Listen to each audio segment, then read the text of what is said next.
All right, today we're stepping into the blocky arena for one of the most heated rivalries in gaming history. On one side, you've got the undisputed King of Sandbox games, and on the other, the challenger that's been hyped up for the better part of a decade. I mean, this is the question that's been setting forums and Discord servers on fire for years, right? It's a huge debate fueled by some seriously sky-high hype and a very, very long wait. So today, we're going to break down the arguments for and against both of these absolute titans. So in one corner, you have Minecraft. And let's be real, it's not just a game, it is a cultural phenomenon that has defined a generation. And in the other corner, Hytale, a game that was literally born from the Minecraft community itself, promising to be the Minecraft 2.0 that players have been dreaming about forever. And the hype? It was absolutely off the charts. That number you're looking at, that's the view count on the original Hytale announcement trailer from way back in 2018. 61 million.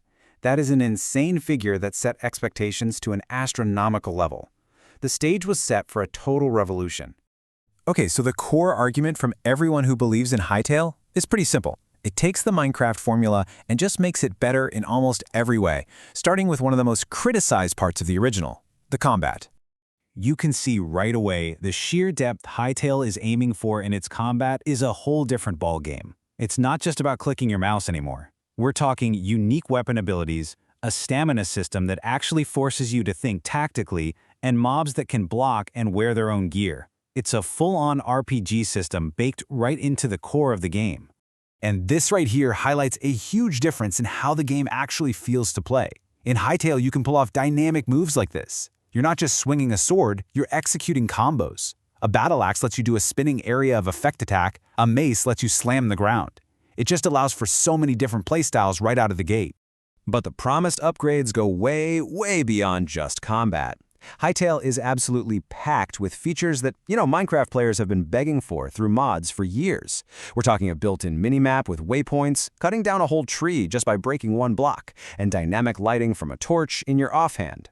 These seem like small things, but they add up to a massive difference in experience.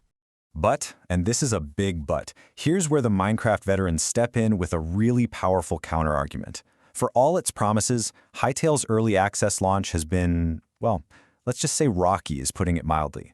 The reality of playing the game has been a huge departure from those slick trailers. Yeah, the reality for a lot of players was a bucket of cold water. People who jumped in on day one so excited after years of waiting were met with some major game-breaking issues. This quote from the creator MCBYT just perfectly captures that frustration so many early adopters felt. And look, we're not just talking about a few minor visual glitches here. We are talking about fundamental stability problems, servers crashing constantly, world files getting completely corrupted and erasing hours and hours of work, and core creative tools being just flat out broken. Some players couldn't even download the game on launch day. It was rough. And this became the symbol of another huge criticism.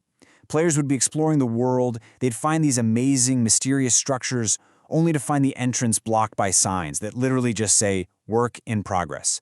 It became a running joke, a meme that highlighted just how much of the game simply wasn't finished.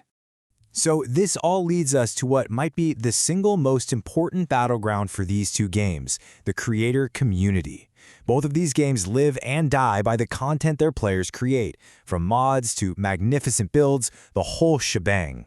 And this is where the debate gets really, really interesting.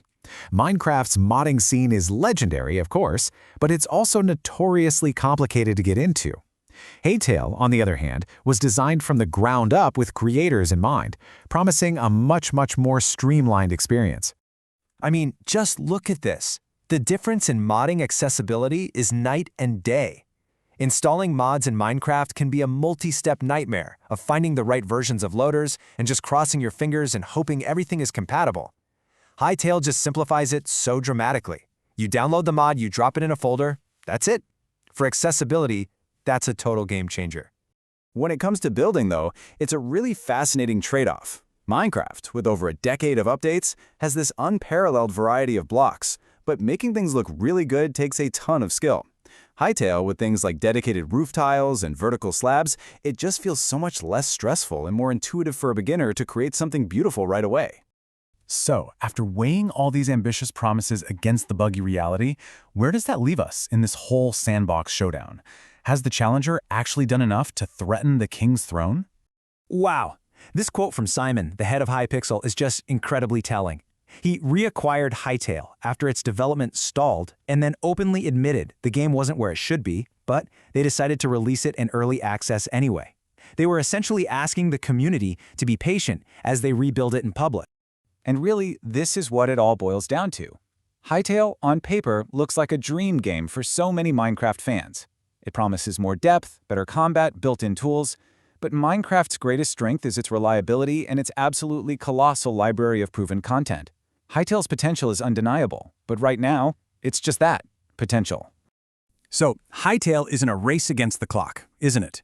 The race is on to fix the bugs, finish the content, and deliver on those 61 million views worth of promises before all that initial hype fades for good.